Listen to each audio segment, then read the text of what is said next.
ហៅថាត្រីចាប់អត់មកបាទជំរាបសួរស្ដីបងប្អូនអរគ្នាបាទ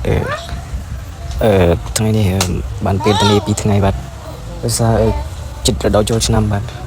ការងារអត់សោះសបោមកទេបាទសារអាទិត្យអត់មានបានធ្វើការអីទៅលេងបងប្អូននៅនគរពធមបាទហើយយើងឆ្លៀតពេលទៅរកត្រីផងបាទដោយត្រីនៅទីនេះសម្បូរណាគឺនៅតាមបន្លាយសួនបន្លែរបស់គេតកែថៃគេចិញ្ចឹមទូកច្រើនគាត់កូនគាត់នេះសម្បូរបណ្ដោយត្រីផ្ទក់ត្រីឆ្លាំងត្រីផ្លានេនអីសម្បូរអញ្ចឹងក៏សុំតកែគាត់មករកបណ្ដោយឲ្យបងគាត់សុំដូច្នេះយើងមកបងបាត់ត្រីធំដែរមួយខ្លះមួយកន្លះខំ1គីឡូក៏មានតែធំមិនសូវជាសម្បូរមិនទេហើយត្រីនៅទីនេះគឺអត់គឺដូចត្រីសក់ស្រែយើងនៅខ្មែរដែរបាទអត់មានជាតិគីមីជាតិទឹកកខ្វក់អីមិនទេគឺហូបទៅមានជាតិក៏សមដែរបាទហើយនឹងពួកក្មួយមកបង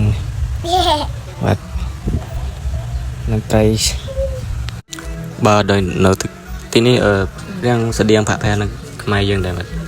ហើយយើងមកការរកត្រីនៅតាមបន្លែសួនបន្លែគេទីនេះគេដាំបន្លែច្រើនប្រភេទដែរបាទដូចជាពេញប៉ោះដូចជាខាត់ណាពួកផាក់ជីពួកតាំងអូអីជាដើម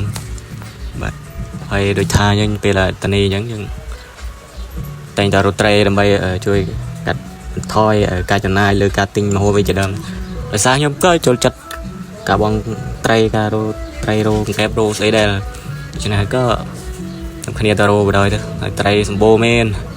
ត្រីធំបាទវីដេអូនេះក៏មានអ្វីបរិយាយច្រើនទេបាទបងប្អូនយើងក៏មើលតាមនោះជាវីដេអូការបងត្រីដើម្បីឲ្យបងប្អូនយើងបានមើលបានទស្សនាកំសាន្តលេងទូដើម្បីបំបត្តិភាពអបសក់ខ្លះដែរឬក៏រំលឹកអនុស្សាវរីយ៍រកត្រី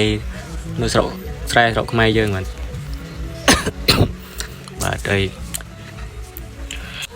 បាទដោយសារត្រីវាសម្បូរវិញដែរបាទក៏มันបានបងច្រើនដែរបាទយើងយកមកល្មមដែលយើងហូបទិនហើយយើងយកច្រើនពេកយើងហូបមិនទិនឬវាស្អុយចូលយើងប្រឡាក់ដែរប៉ុន្តែបើយើងហូបស្រស់វាឆ្ងាញ់ចឹងយើងប្រឡាក់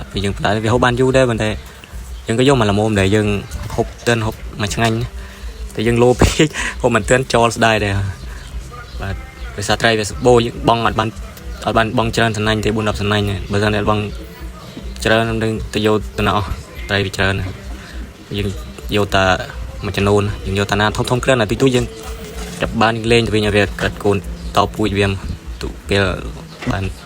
ពេលណាតនីយើងទៅរកទៀតនេះត្រីរបស់យើងច្រើនត្រីបាននេះត្រីផ្ទក់សម្បូរធំ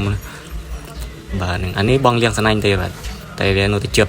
ហើយវីដេអូរបស់យើងក៏មានប៉ុណ្្នឹងដែរបាទសូមអរគុណសម្រាប់ការទស្សនាបាទ